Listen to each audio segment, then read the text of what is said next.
tu. No sóc un dels teus amants. Però bueno, pots veure com està la Rambla, està tot ple de gom a gom, i és bonic també que hi hagi entitats sense ànim de lucre, per exemple com les ONGs, que també puguin explicar la seva, aprofitant que passa molta gent.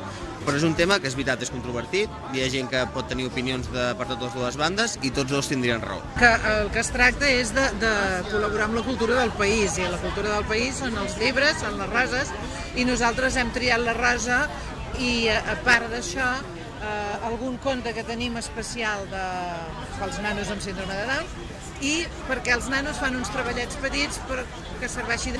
Si un partit polític, la seva, no primera, però una primordial cosa que té que fer és donar-se a conèixer, doncs què millor dia que aquest que hi ha molta gent, no? Llavors, potser sí.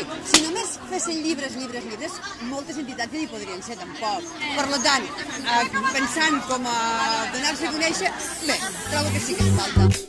Per tu no seré mai un esclau, però guanyaré la guerra per tu i lluito fins l'últim assalt amb les apostes en contra per tu.